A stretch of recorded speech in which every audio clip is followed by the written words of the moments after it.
Well, welcome for another exciting episode of Inside America's Minds. And today I'm so excited. I have a very, very special guest. He's actually known throughout the world. I have Dan DiLucchio here. And Dan is also known as, tell us, Dan. Short Sleeve Sampson. Yes. Short Sleeve Sampson. Why? Well, when before I, got into wrestling, first, I should say when we were prepping for my first match, we needed to come up with a wrestling name and everything.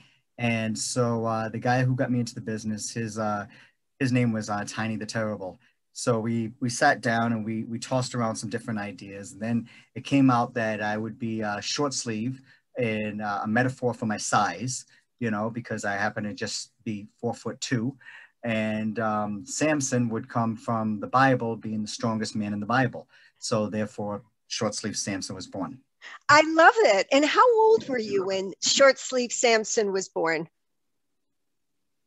24. 24. So Yeah. I know the audience has a lot of questions, but I have a lot of questions and I get to ask them. So you refer to yourself as tiny. You're 4'2". Now I got to ask you this question because I've always wanted to know this. How do you prefer to be categorized as, because there's so many different names for people under 5 feet. Now I'm tiny. I'm like, I always lied about my height. So I'm actually, Don't lie. I know. I don't do that anymore. But when I was growing up, I know I took some heavy hits for being very tiny, and I'm 5'2" and shrinking with age. But you're 4'2". How do you prefer to be categorized? And I'm trying to be diplomatically correct because I don't want to offend. Yeah, no, here's the thing. I have no filter. I don't. And and everything. And I don't mean to offend anyone either, but at the same time, I'm talking about myself. So therefore I can, use different names like the word midget or dwarf or little person or short statured or vertically challenged. It doesn't really matter because at the end of the day, you can call me Dan, you can call me Samson, you can call me short sleeve, you can call me after 5. It doesn't matter because we allow terminologies sometimes to identify who we are beyond the scope of our business or occupation. And I think it's irrelevant because of the fact that, at the end of the day, I'm talking to you, you're talking to me, and that's all that matters. How did you overcome it? Because there's so much stigma in general for just being the slightest bit different and outside the average or mean. When were you always like that? So self-confident and self-assured? No, I definitely wasn't. It was definitely something that I grew into. Let's be honest, my earliest days of school, elementary school, I was made fun of. I was, the shortest one in the class, and I was, the last one to be picked on a sports team. And Oh, Dan, that hurts me when I hear that. yeah, it's all good. But then I left elementary school. I went to middle school, and it was pretty cool because I went from being made fun of and everything to actually being popular. And it was actually a culture shock to me because I was they talking and everything.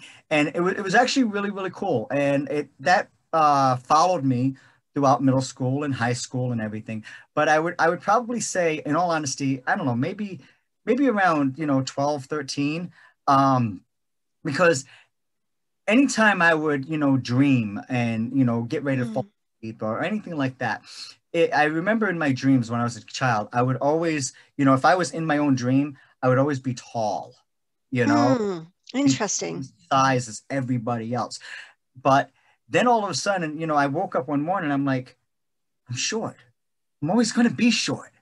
Like, okay, now let's live life, you know? And that's my perception on it, because the fact that it's like God made us all different. That's obvious, you know, whether it's our skin tone, whether it's, you know, our cultures. I mean, regardless of what it is, we're all different. And that's what makes this world so beautiful, because of the fact that we're not all the same. And so therefore, with that, there's also some short people in this world as well. And, you know, let's just embrace our differences and let's enjoy life. I love it. And so when you were in elementary school, and it's so interesting to me because middle school is a war zone for most kids that you talk to or their parents. And I remember Yeah. when my own son, I mean, middle school was just, I really wanted to go after all the parents of the bullies, you know. But the bullying, what was that like for you? Again, I mean, you know, when I was, you know, younger, it was, you know, it was definitely there. You know, I would be called names or made fun of, or, you know, I think I got into a couple of fights and all. But again, then all of a sudden, I left elementary school and I didn't have to worry about those things because I wasn't made fun of. I wasn't bullied. I was actually one of the cool kids. I was actually very popular. So it was definitely, it was a culture shock, but at the same time, I mean, it's like if once I got through my elementary school years, like all that was behind me. Which And is so strange because today it's the opposite with at least kids and parents that I talk with. yeah, yeah. You know, and I mean, heck, I mean, you know, let's be honest. Even like in high school, you know, you have Mm, your different demographics. You have your jocks, you have your nerds, you mm, have you know, all these different social groups and mm. everything. And I can remember literally on Monday I would go hang out with the jocks. On Tuesday I would go hang out with this group. On Wednesday I'd go hang out with this group. And I would sit there and I would literally bounce from group to group to group because they all embraced me. Wow. And so let me ask you this, your earliest childhood memory, you talk about dreaming and in your dreams you're tall, which a lot of our subconscious is processed in our dreams. So your earliest childhood memory that you were different, about how old were you, or is there a snapshot in time with an interaction? Um, Again, I'm guessing, you know, and Mm-hmm. I'm guessing, but I would say literally probably around, you know, 12, 13, you know, years old. That's when I had this, you know, epiphany that it's like, I can't hear you. no, it is, no, I was just saying that I was going to be short my whole life. It's like, oh, okay, all right, well, let's do this then, you know, like let's live life and everything. So yeah, I would say, like I said, between 12, 13 years old, that's when, you know, this transformation changed. Now, is there anybody else in your family who's short? Yeah, actually my mom is and her Okay. father was. And her So father is. And what is the medical term? There's a medical term. I should know that. But anyhow, begins with it's an A. I'll think yeah, about it in a little bit. no, I'll give it to you right now. It's achondroplasia. Thank you. Achondroplasia. Okay. Yep. So is that And that's genetic? Which, no, it's not. I mean, in all honesty, you know, when you know, my parents had a child or whatever like that, it's really 50-50, you know, because okay. see, I actually have a younger sister and she happens to be tall, you know. You know, my mom's dad, he had a couple of kids and you know, his other kids, they were tall. My mom was short. So it's not it's genetic, but it's not genetic. You know what I mean? It's like Does it again, skip a generation or? usually not, but at the same time, Okay. like Oh, for obviously example, not if your mom was. Okay. yeah, yeah. Okay. But at the same time, like with my wife and I, you know, we have one child, and she happens to be average height, which is great. So I guess you could say it kind of skipped this generation, but at the same time, I didn't continue to you know, have more kids to even see if it was even, you know, a chance or not, you know. And I want to talk more about your wife and your daughter, but you are an athlete. You are a television and well, I read you do baseball. I mean, you do so many different sports. You're Yeah. a wrestler. You're a TV and movie star, ABC, NBC. I mean, you're all over the globe. At any time, did you ever feel exploited for your size? I think depends on the job. You know, we can, you know, I'll be honest. I mean, okay, so basically, I always wanted to do, you know, something with acting. You know, I mean, Okay. Why? yeah, it was different. It was fun. It was cool. And then at the same time, it was also, you know, people got to know who you were. And with Hmm. that, also generate some popularity and everything.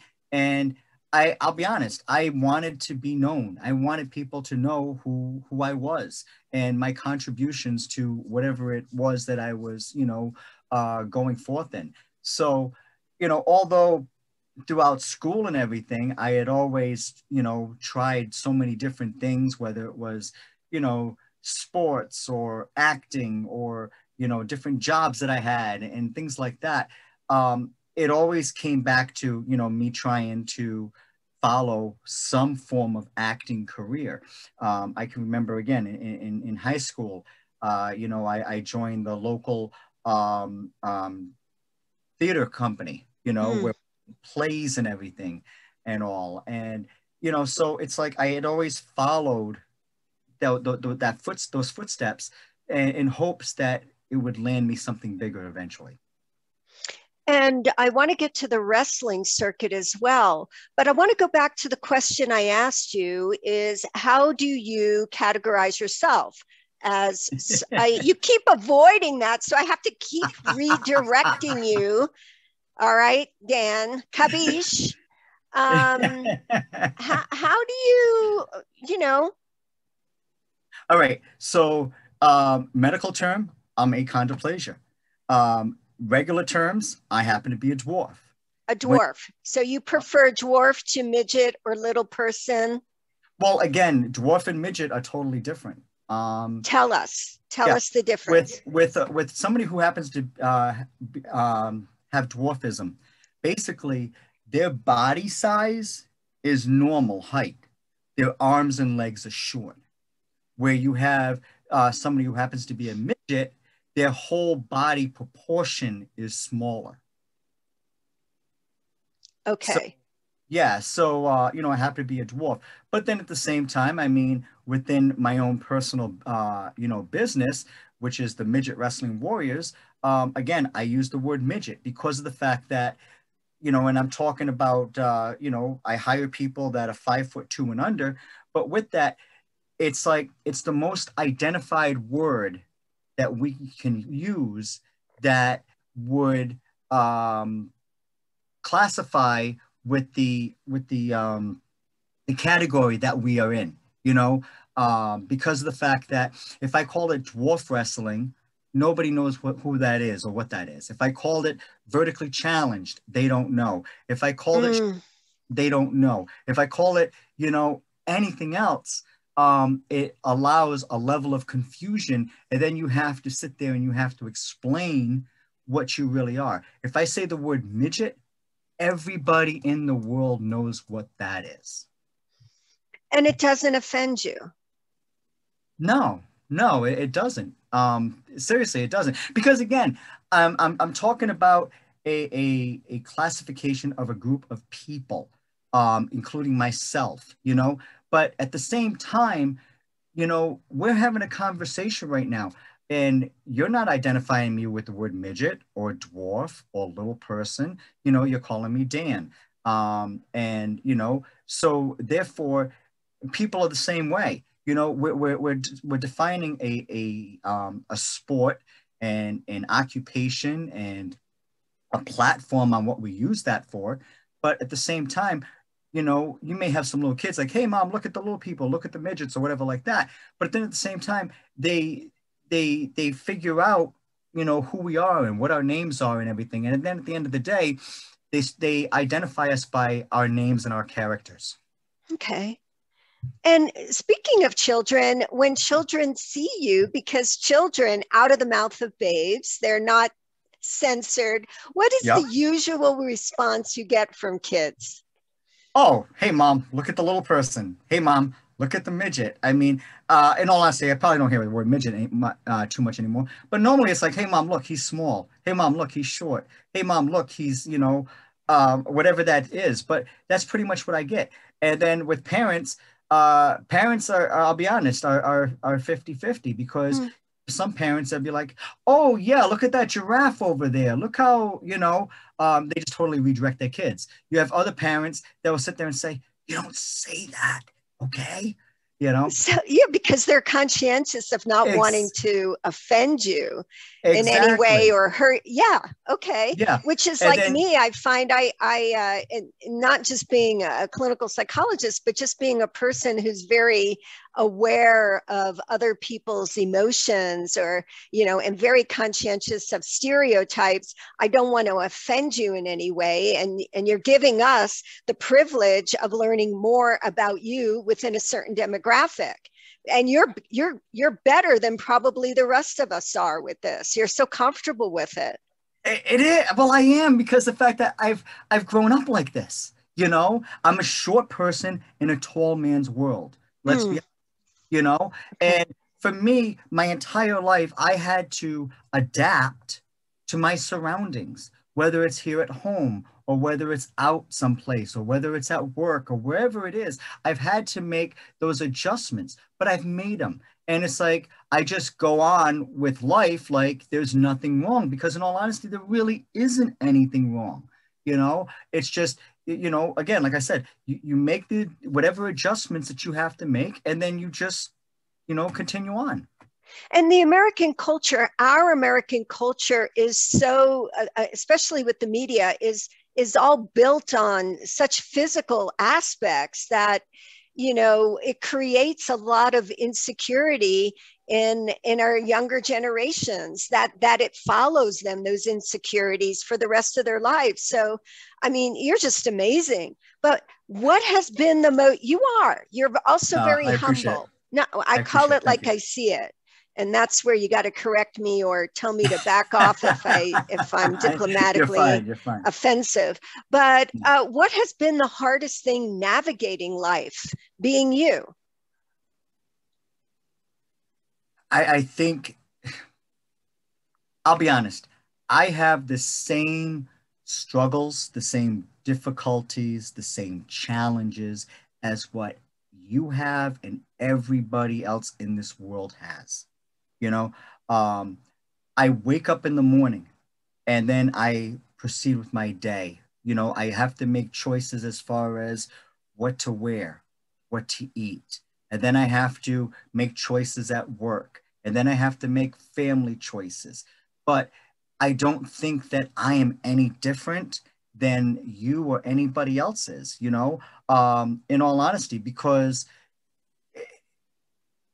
the choices that we make will pretty much, lead us down life. It will lead us down a path with life and everything. But at the same time, the choices that we make are just ours. It's like my life is no different because of the fact that I happen to be short versus somebody who happens to be tall versus somebody who happens to be thin or larger, or whatever it is. We just make the choices that are presented to us and we move on from that. Dan, what do you think is the biggest challenge for the human race these days? And the world has been through so much, and we as Americans have been through so much. What do you think is the biggest challenge that we face in the human race these days? Accept who you are and accept everybody else. Well said. That's it. Seriously.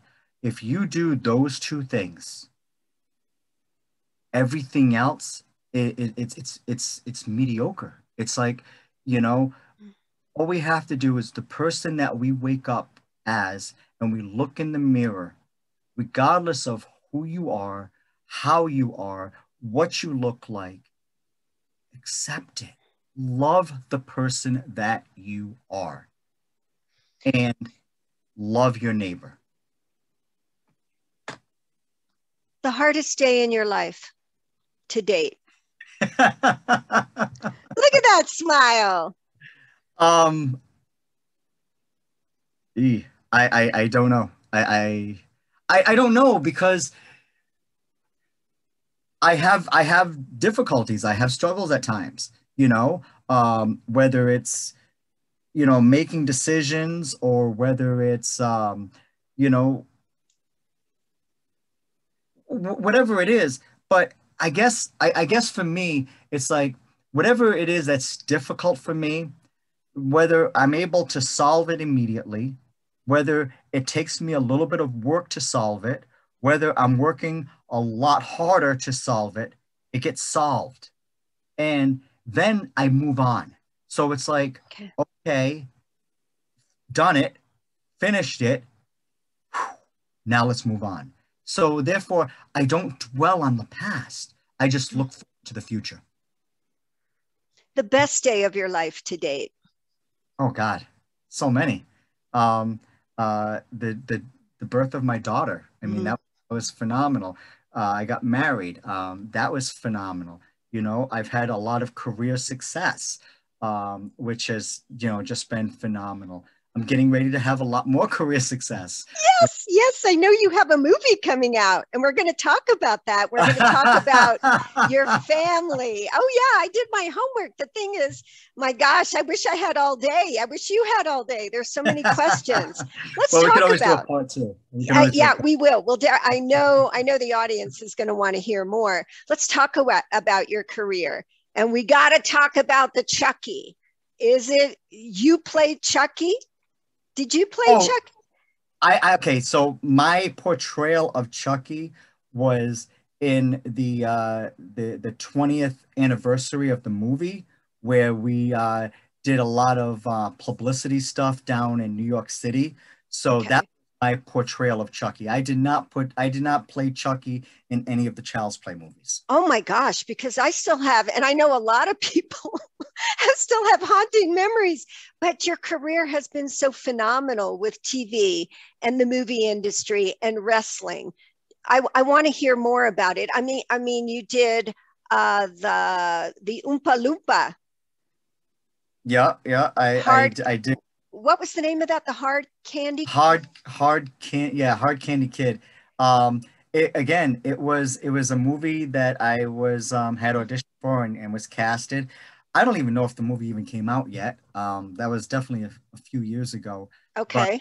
But it was some good scenes in it that I was involved in and everything, even from jumping out of moving vehicles and chasing people and stuff like that. So it was a good time. It was, and the directors are brothers, and I cannot remember their names right now, but they were really good to work with. They were really cool. What was your favorite movie or TV show to appear in? Oof.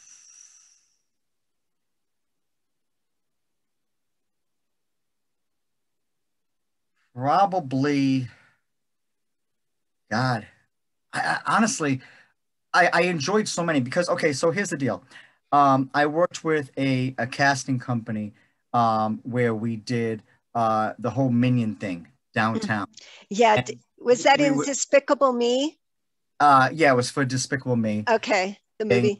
We did that. We did the parade and down in New York City, and we did a lot of publicity stuff, and that was fun. It was fun. And then the movie that I'm actually currently doing right now, Undescribable Urgencies. It's great because of the fact that I play a character who I can't give out a whole lot, but it's okay. Yeah, he's very intense, and I have some good action stuff, and I have some romantic stuff, and he he happens to have a pivot within the movie. which is definitely a character change. So, that's really, really cool. And, so it's like, I'll be honest. I mean, with everything I've done, I hate to sound so like vanilla with this whole answer, but No, it's your life. You get to yeah, say. I mean, with everything I've done, each project, each job, each opportunity I've had with it, they're all different. So Mm, therefore, because they're different, it's hard for me to sit there and say, A against B because of the fact that they were different. And with that, I learned so many things and as well as had a lot of fun doing those things as well. I mean, let's be honest. I was at one time I was the teddy bear in the teddy snack cakes. And oh, were you? Now, was this yeah, the commercials or the I TV? did. Yeah, I did commercials both on TV as well as on print and everything. And so with that, I think for like 6 or 8 weeks, I was down in Jim Henson's production studios Oh my where gosh, what was that like? The oh, it Muppets, was it right? was awesome. Oh my gosh. It was awesome because the fact that here it is, it's like, you walk in and you get through security and you see like all the different murals on the wall, of the Muppets and, the Jim Henson and Mm. his staff. And, and they had a lot of costumes there and all. And it was just a great opportunity and, made some really good friends there. And, again proceeded with the whole job and all, but again it was just an awesome opportunity to have and everything. So And let's talk about the wrestling world because that's what you're known for very much so throughout the world. So you were about 24 when Short Sleeve Sampson was created. yes. And I've seen pictures of you, and I'm sure the audience is going to look you up now. You're buff. My gosh, the training. What kind of training goes into being a wrestler? um it's crazy, in all honesty. I mean, pretty much went to a wrestling school for an average of 3 days a week for the first couple of years, and I had to learn how to do everything. I had to learn all the moves and the footwork and the body placement and how to sell things, to the fans and Oh all. wow, that's right. Because a lot of it is so audience motivated, right? Oh, totally, totally. Yeah. I mean, you got your good guys, you got your bad guys and everything. And, we have to be able to portray what we're doing to the fans as well as what's being done to us, to the fans and everything. We have to sell a product and everything. Oh, And, you know, the good guy, basically pretty much, is victorious, and the bad guy is hated and spit on and everything. But yeah, it's like,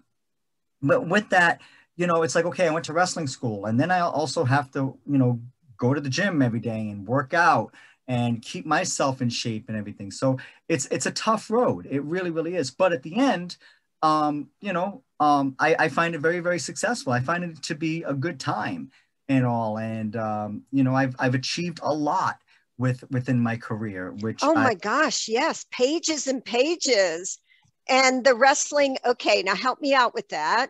yep. Now, this is interesting. Growing up, my dad, I had four brothers, but my dad always insisted on watching wrestling and boxing with me. You got to watch this. I don't know why. But so I've always had an interest in it. But I guess I didn't know a lot of it was already pre-staged. I had no idea about that.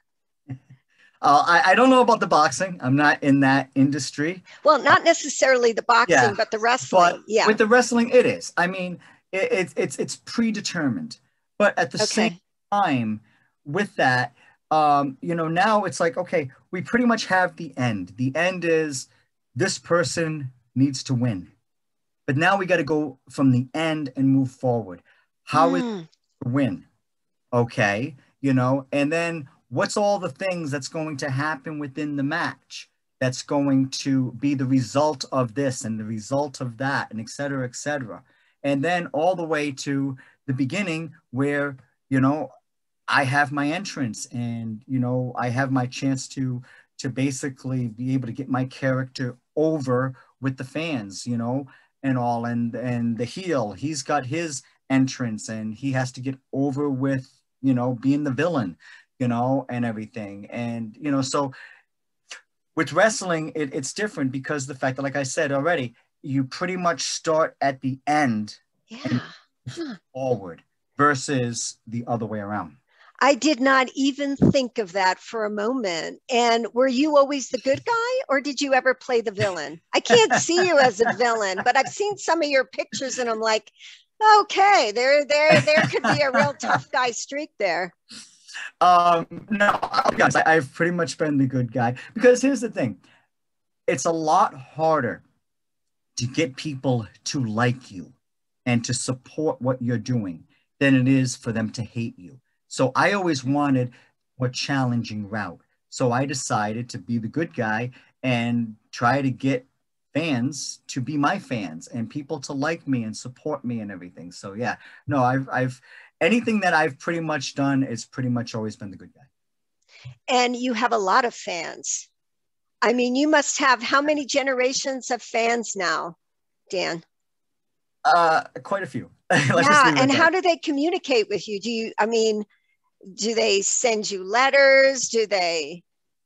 Oh, I mean, yeah, it's like I get fan mail a lot. I mean, whether it's, you know, letters that are sent to me, or I'm on social media, whether Mhm. it's, you know, sending me messages, or sending me comments or whatever on social media and all. Or I mean, heck, whether it's, you know, even just going out to, you know, to the store to pick up something and somebody happens to see me there. So, you know, but at the same time, it's also, you know, I feel it's a level of responsibility that I have to the fans, is that here it is, okay, you saw me on TV, or you saw me at a live show or whatever, and you saw a character, okay, and you supported me and you liked my character, which I really appreciate.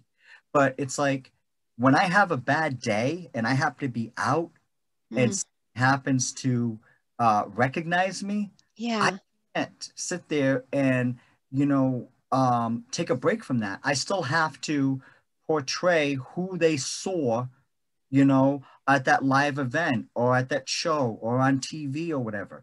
And, you know, so it's like I have to step out of whatever the situation may be that, you know, I may be going through at that moment. And I have to put on a facade, or, you know, be myself, or whatever the situation is, because the fact that if I were to treat the fans anything different, then it's all a farce, and you can see right through it. So it's like I have to be real and I have to be genuine in what I'm doing as well. I commend you, because that must be so difficult to have to be that person people know you to be, even on your worst day. How do you do that? And you're not easy to blend in to the crowd, right? You're not like other people where you can flop on a wig, hat, Right? glasses, whatever. I mean, especially people that are very much a fan, they're probably like, oh my God, short sleeve Samson, I'm there. Yeah. How do you balance that if you're having a bad day and you're going out, and let's say you just want to go to the grocery store or wherever it is you go? How do you mediate that? It's just, honestly, I've learned where it's just a switch. It really is. Okay. It's a mental switch. And it's like, you know, if for example, I'm at the grocery store and I'm with my wife, and then all of a sudden it's like, you know, I hear somebody, you know, excuse me, are you short sleeve Samson? I flip the switch. And it's like, hey, what's going on, buddy? You know, and I have to just turn it around. And then as soon as that's all done, well, now I can go back to the conversation or whatever it is that, you know, was going on with myself, with my wife and I, whatever the case is, I can go right back to that. But yeah, that's pretty much what it is. I pretty much flip a switch. Well, and then your wife and daughter have had to grow into understanding how to deal with the public and your fan base, I would imagine. That's very difficult for them. I know you treat them well, right, Dan?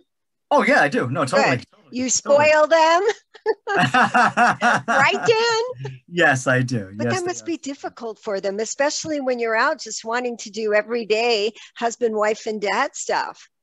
yeah, I mean, so here's the thing with my family. I have a great family. I really do, and I appreciate, you know, them standing by me and supporting me in what I do as well.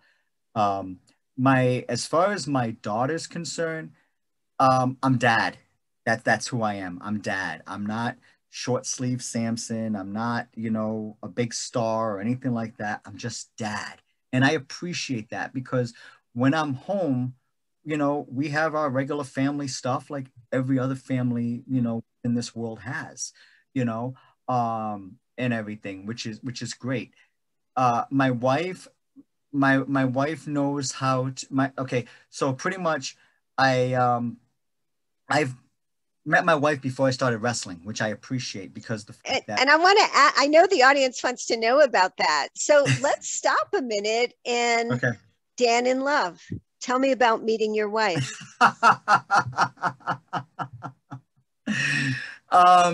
So basically I had met my wife online playing a game. And Awesome. yeah, so back in the day we had dial-up for internet and it was AOL, where you hit a You have mail. yeah, yeah. And on AOL, there was a game called Slingo, where it was a bingo slot machine type game. And you would play it with, I think it was like 10 or 20 other people, and it would be, I think it was like 10 rounds where you pretty much had to finish the game. And so late at night, I would go on, and it was a chance for me to, de-stress, unwind, just relax, pretty much just hit the button, you know, and all. Very And therapeutic. yeah, yeah, yeah, yeah, yeah. And so one night I had went on, and again, people are talking, and I was just, I would just read the chats. That's it, you know. And I happened to see this person in the room that was pretty much making fun of different people in the room. I'm like, what the heck is this? And they were talking about this and talking about that and all. So finally, I started on this person and all. Well, from there, again, we, people leave after the end of the game, and we decided to stay on. Well, 2.5 hours went by, and I was like, "Hey, listen, you know what? It was real nice talking to you and everything." And she had said, it was nice too. And I'm like, "Okay, great. Have a good night," and all. And we signed off. I think probably like a week or 10 days had went by, and I had went on, and I'm like, I just wonder if this person's on. So I happened to type in her screen name, which was Tweedle21, I believe, or something like that. It was Tweedle something. And I typed it in, and it said that she was on. I'm like, oh, okay. Well, let me send an instant message to her. And I said, hi, do you remember me? And she replied, yes. Great. And that's pretty much how everything started. So that's how I first met my wife. But obviously, it went from, chit-chatting and all, and just small talk, and talking about this and talking about that, to some time it went by, and then it was like a pen pal thing, and then it was a friendship thing, and then this person's kind of cool, and I kind of like to get to know them a little bit more. And then we exchanged phone numbers, and we started talking on the phone. And so pretty much this whole thing on AOL had started where I first met her back in like it was either March or April of What year?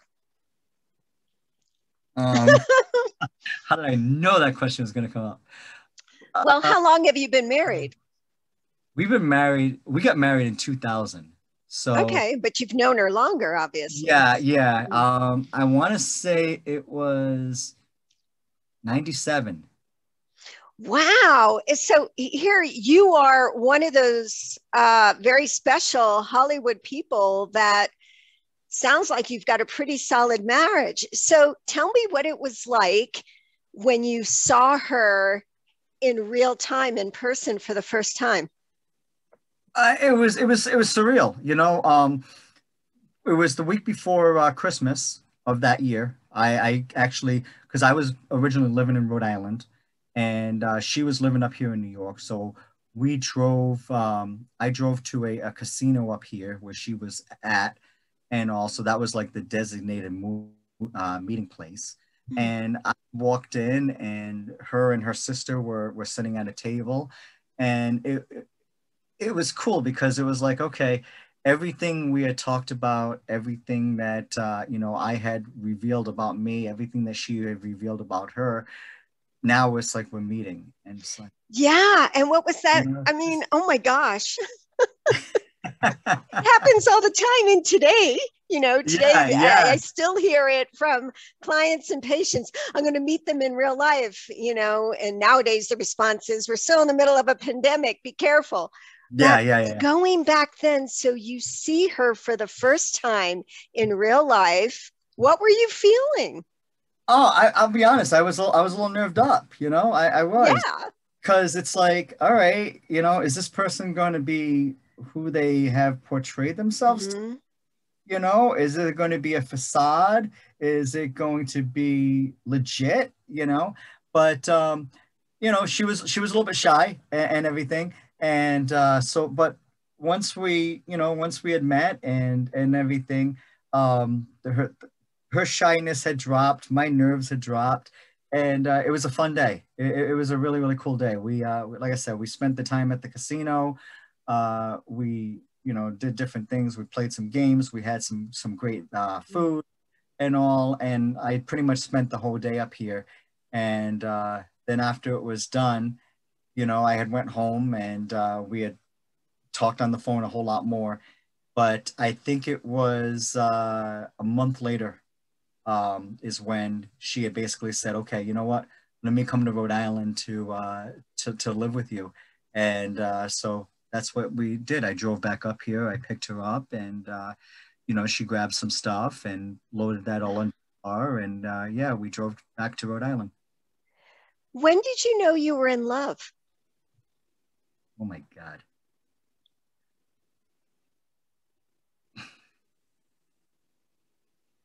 I think everything was solidified the day we met. Really? You met Yeah. in person? Did Yeah. you knew when you saw her? Well, I mean, before that, again, there was a lot of emotions involved, especially between her and I. And there were, we had thrown out the word, I love you and things like that. But thinking about it now, I don't think, I think we needed to meet to be able to solidify those things. Because again, the nice thing I appreciate in meeting my wife is that it was a build up, you know. Again, it started with a talking to a stranger Hmm. on the computer, to talking to a friend, to there being some romantic interest, you know. And then there's obviously some emotions that built that up. And then finally you have the meeting. And I think that Hmm. had solidified everything at that point. Dan, how long was it from the first time you spoke with your wife to the day you met her in person in New York? What amount of time? Well, we first started talking back in March, and I met her in person the week before Christmas that same year. The proposal? Tell us about that. Uh, What a great smile you have. oh man, thank you, thank you, thank you, thank you.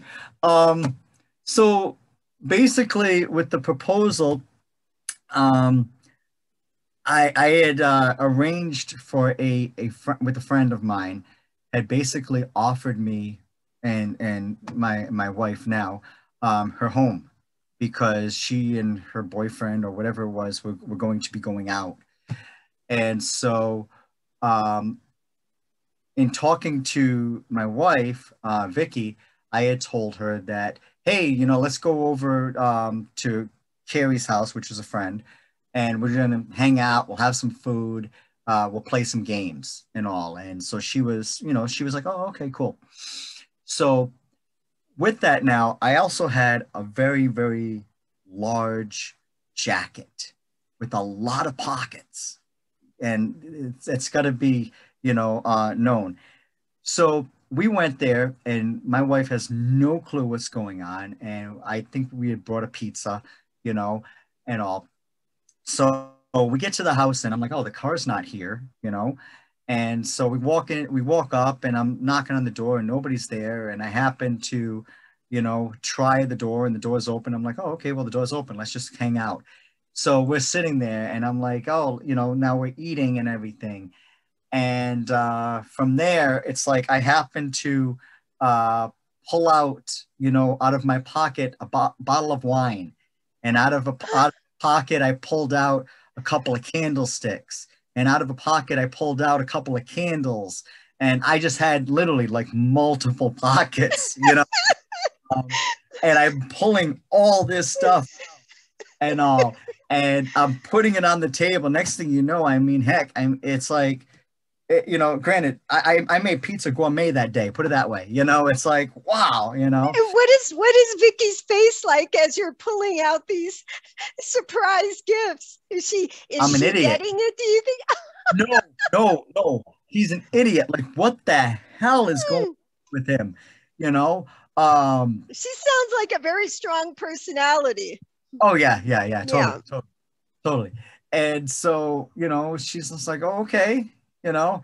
So we sat there, we had pizza, and I lit the candles. You know, we had the whole thing and all. And we're talking and we're laughing and joking, you know, all those things that, you know, you do. So then after that, it was time for dessert. And out of my pocket, I pull out dessert. And I don't know what it was. I don't remember what it was. I bet Vicky does. I don't know. I don't know.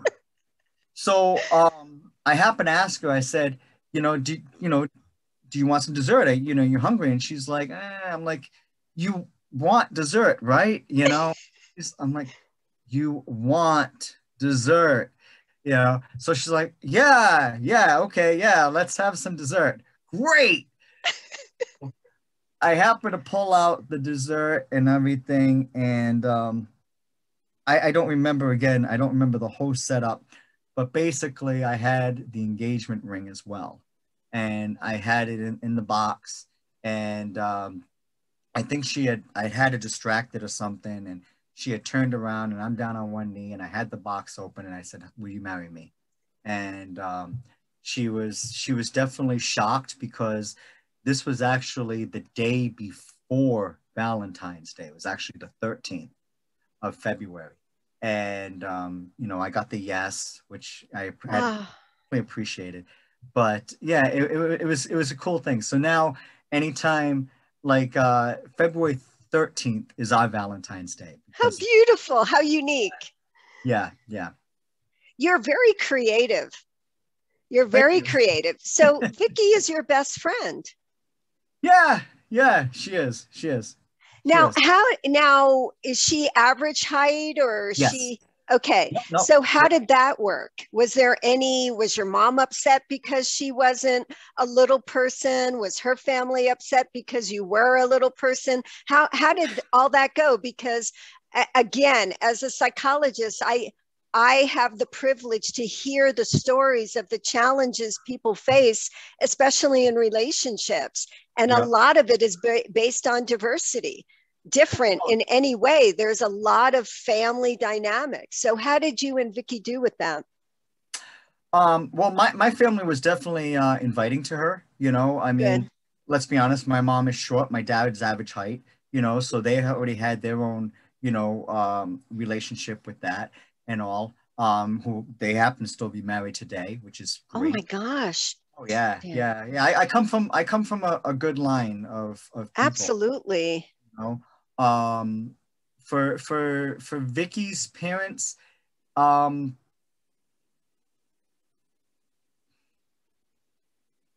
they struggled with things for a little bit. Okay. that way. I can't, you know, they struggle with things for a little bit. And probably the first year and a half, 2 years, I wasn't allowed in the house when we came up here so she can visit her family. That Uh, must have been so hard for the both of you. yeah, yeah, it was, and everything. And then finally, you know, we're announcing, you know, wedding plans and everything, and they were like, her father had basically said, "Well, let him in," and you know, it was nerving, and all, but we got through it and everything, and now, you know, everything is definitely good. But I think the first like 2 years they were definitely very apprehensive with me because the way that they saw me was I came to New York from Rhode Island. I picked up their daughter and I brought her back to Rhode Island. So Oh, for me as someone who basically tore their family apart because of the fact that I had taken their daughter out of their family, which I didn't. It was just, you know, just the living situation that we had both agreed to, you know, but I can also understand their feelings and why they felt the way that they did, you know. So it was a little testing, but we got through it, and you know, now everything's really good. the pregnancy.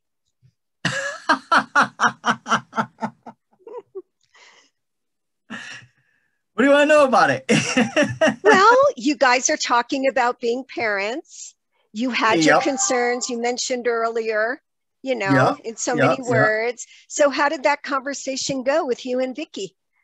And then what, and then I'm sure we all want to know about now.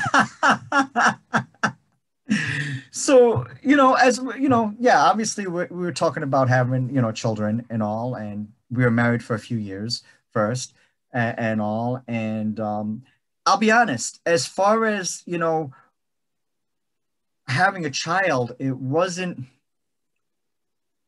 there really wasn't a whole lot of thought behind it because of the fact that, you know, I wanted to have children, my wife wanted to have children. Um, well, it was good, and it didn't matter if, again, if the child that we had was tall or was short, you know, or, you know, was thin, was you know, big. It didn't matter. Like, regardless of what we had, we would love it just the same, and just, you know, to the fullest that we can be able to love a child and all. So it it was just a matter of having a child. So you get the news that you're pregnant. Yes. How are you feeling? Well, that was actually a funny one because of the fact that, okay, so going back a year before that, my wife had a bad accident at work where she had worked in a restaurant, and had work was over. She went to the bathroom. She changed out of her uniform. She put her regular, you know, clothes on, and she walks out. And the manager, who was there, happened to bleach the floor. So basically, the floor was an ice rink on a tile floor. Oh my God. Tile floor is very, very, very slippery. And my wife had pretty much went right down, and she dislocated her shoulder and all. So that whole thing basically happened. And so probably a year had went by, and you know, my every time my wife went to do something, where it's closing a window, you know, different things, her shoulder would pop out constantly. Mm. So we went to a an orthopedic specialist where she, you know, would be able to get some X-rays and all. So we're there, and they had asked my wife, you know, well, before we start the X-rays, do you happen to be pregnant? And my wife had pretty much said, well, I am married. I mean, anything's possible. She sounds like a really great, Yeah, awesome woman. yeah. So they had given my wife a pregnancy test, and the test came back positive. Oh And my gosh. that's how we found out my wife was pregnant was at a doctor's office. And she survived the fall. The baby survived the fall. Or was she pregnant when? No, she wasn't pregnant okay. yet. Yeah, no. Yeah, she wasn't pregnant yet. It was shortly after that Okay. she was pregnant. Oh my gosh. Yeah. And how did you feel when you heard that news? I was first, I'm like, what? What? Can you say that again?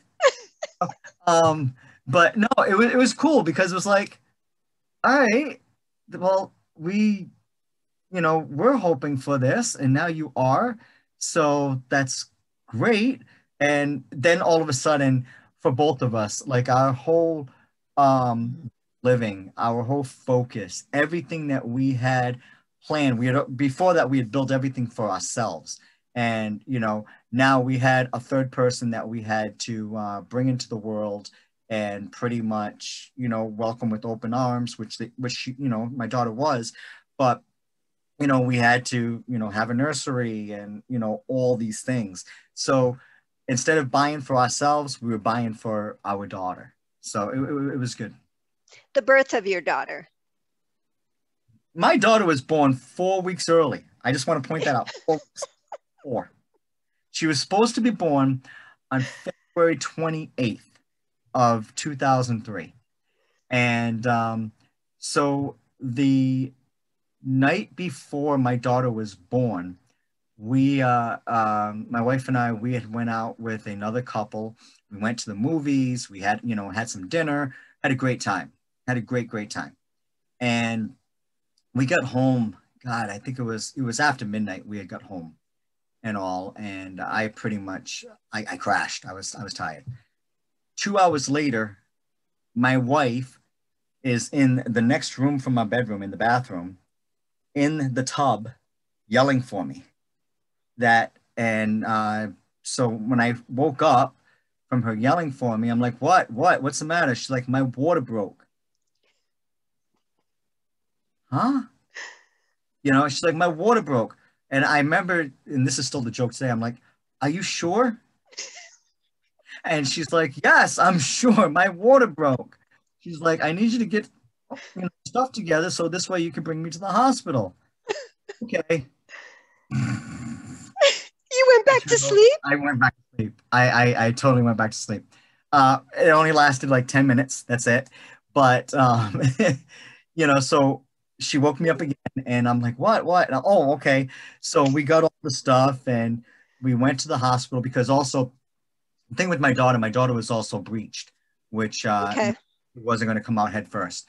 And so with that, and being the fact she was 4 weeks early, they pretty much had to give my wife a C-section and all. So, yeah. Were you worried at that time when the doctors told you your daughter's breech, your wife is going to have to undergo C-section? What were you feeling at that moment? A lot of, I mean, you're nerved up, Yeah. You're nerved up, it's like, okay, is that safe? Is that all right? You're asking all the questions and thousands of times and repeating the same question multiple times and everything. And, so pretty much they said, yeah, we actually had a really good pediatrician, a really, really good pediatrician. And basically, it was like, he's got everything. Okay. So, we like I said, we drove her to the hospital and, they called the doctor and the doctor came in. And I think it was around 6 or 7 in the morning that they had taken her in. So this way they can prep her for surgery. And I think 2 hours later, my daughter was born. So. How did you feel when you first held her? Surreal. Yeah. Yeah. It is surreal. It is. It was because it's like, all this hype and talk and, all the labor pain, cravings and the mood swings and all these things were all now for this, which was the birth of our child. And she's just awesome. How old is your daughter? She's 18 now. Oh my gosh, in adolescence. So when she sees you on TV or in the movies, what commentary does she make, Dad? She doesn't. That's just Really? yeah, she doesn't. As far as anything that I do, basically I'm dad's going to work. That's what he's doing. He's going to work, whether it's, wrestling, a show, a production, whatever it is. And that's how she looks at it. And I honestly, with all the things I've done, I think she's seen me maybe 3 times, I think. But it's okay because I'm building a legacy, but hopefully she realizes that I'm hopefully building a legacy for her that she can be able to carry out where I'm earning money and I'm making contacts and setting pretty much a tone so that this way, God forbid, never happened to me, she would be all set. What do you love most about your daughter?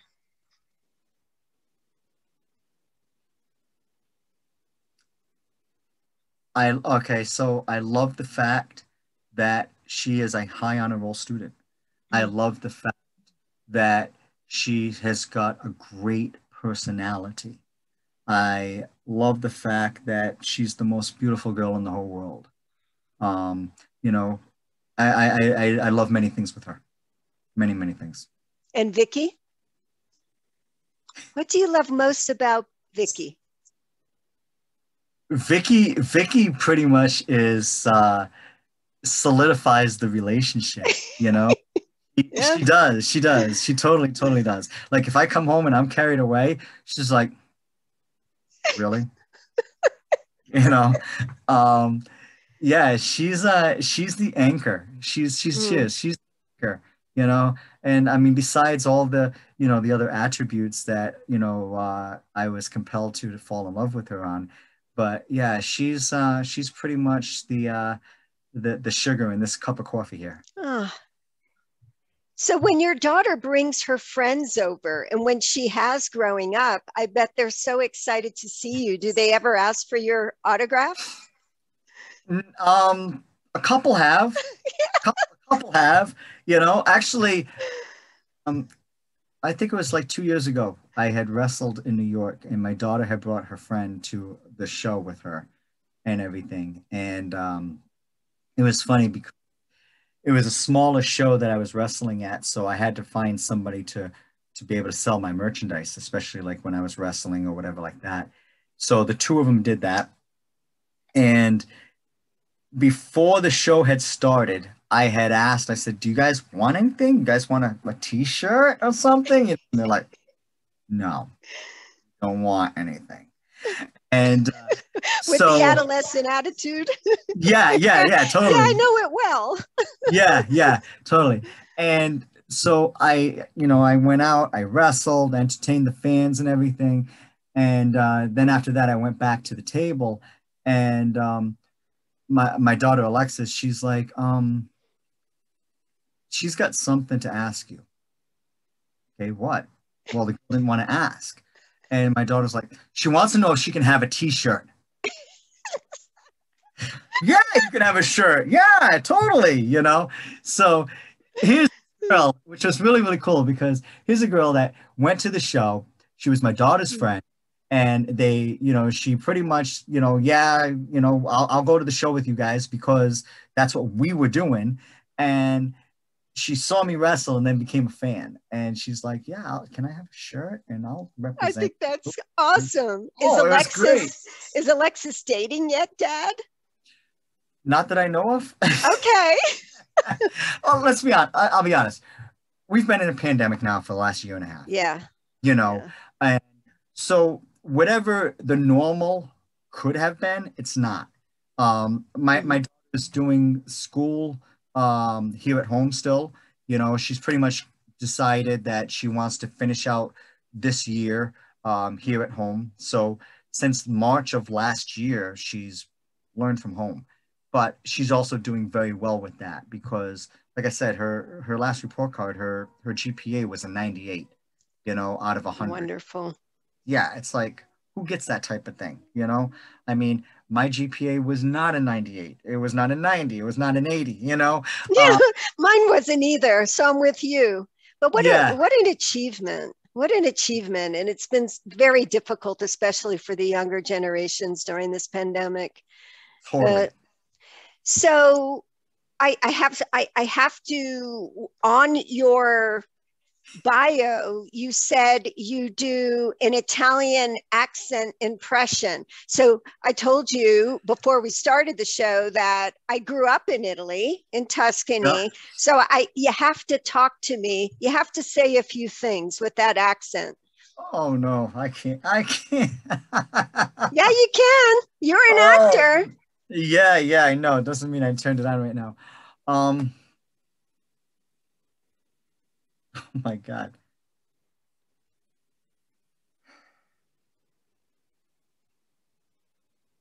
So you say you want these things? You sure you want these things? Is this really what you want? Is this what you want to do in life? Huh? I love it. Oh, I love the face. Oh, now I feel your family now. I love it. So if you had one word to describe you, Dan, what would that be?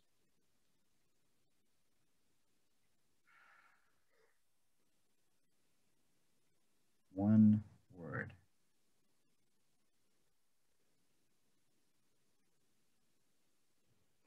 Charismatic.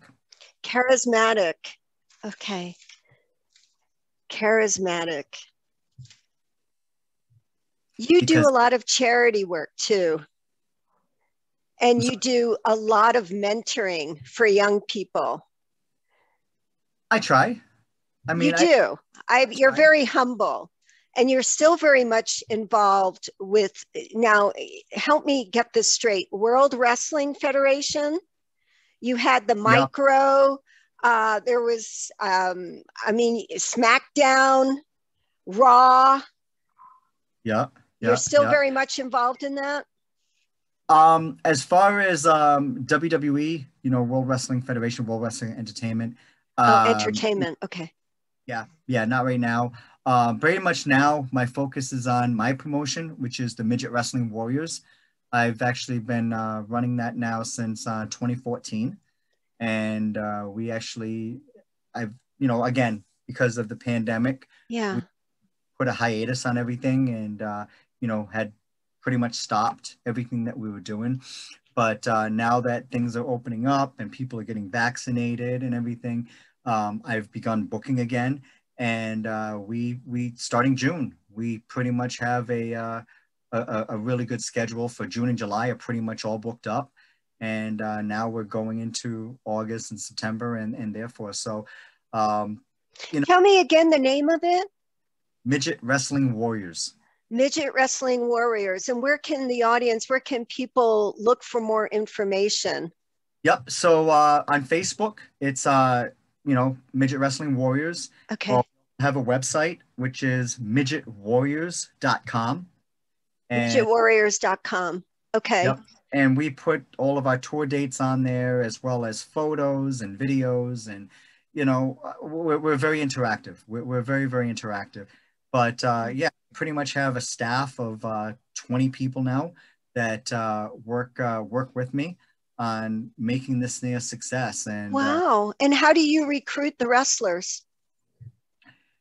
it's various ways. It's through first of all, you know, with my 22-year career, Mm. I've been around quite a bit, so I've gotten to know, you know, who's good and who's not good, and who I'd love to have work with me.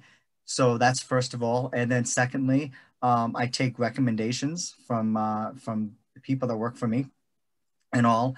And outside of that, it's people who you know happen to message me, and I'll tell them, you know, please, you know, send me a bio, send me some videos or some things that you have done, so this way I can see what your work is and all. And they do that as well. So pretty much between those three things, that's how I hire. Okay.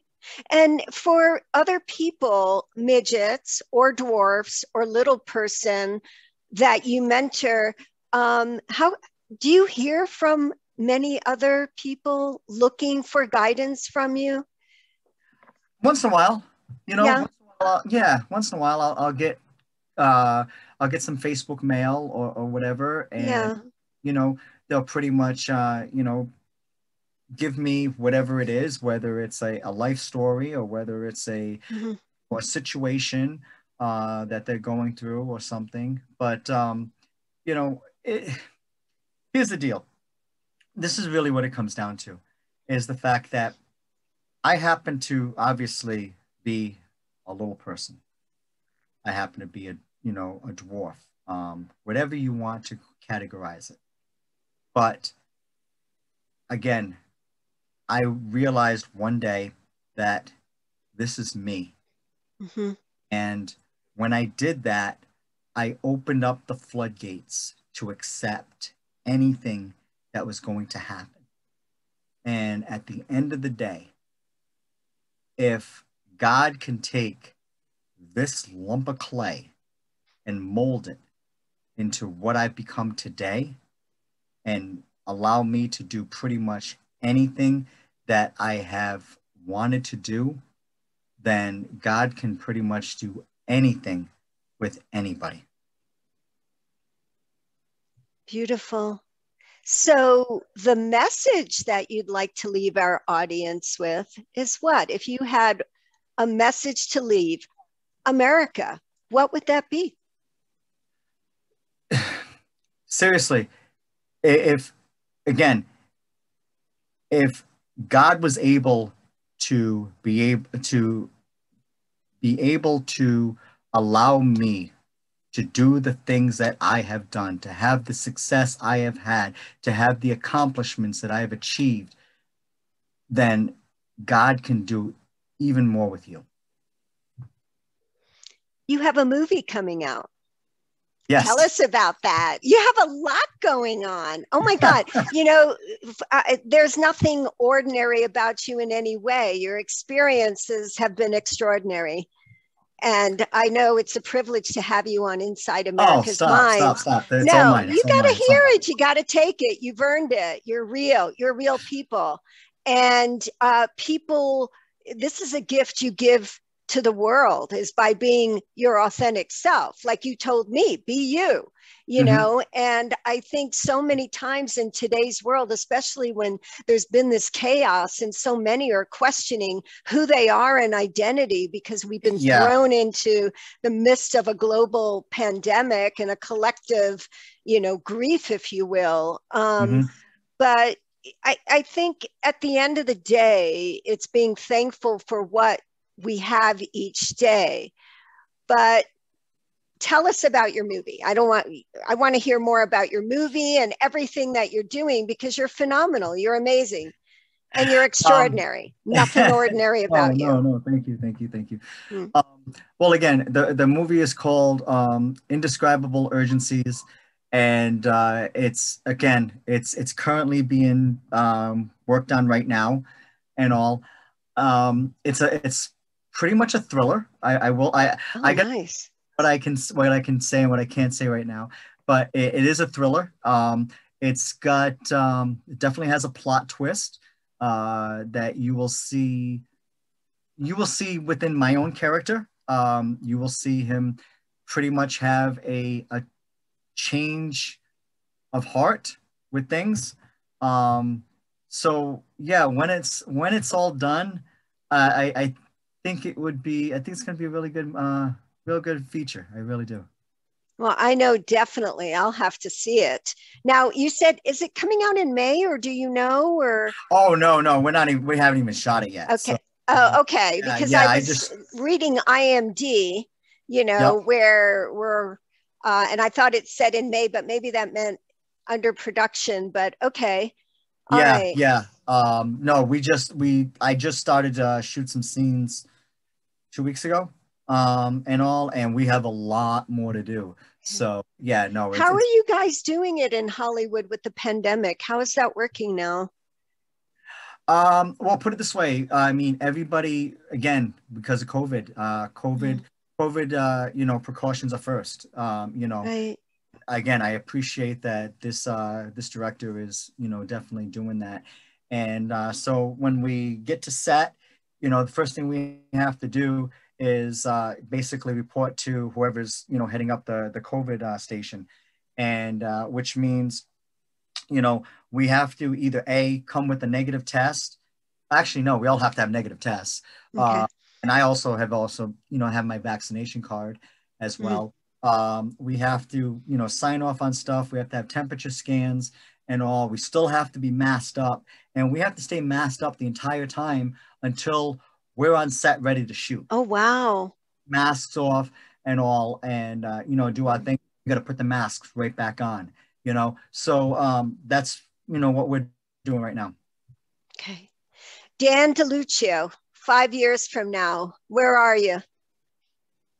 Oh, man.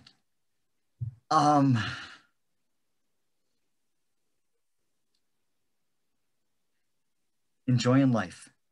That's where I am. I'm enjoying life. Whatever is thrown at me, I will take it on. And whatever's thrown at my family, we will take it on. And we will kick back and enjoy the success that I've been able to have. That's where I am in 5 years.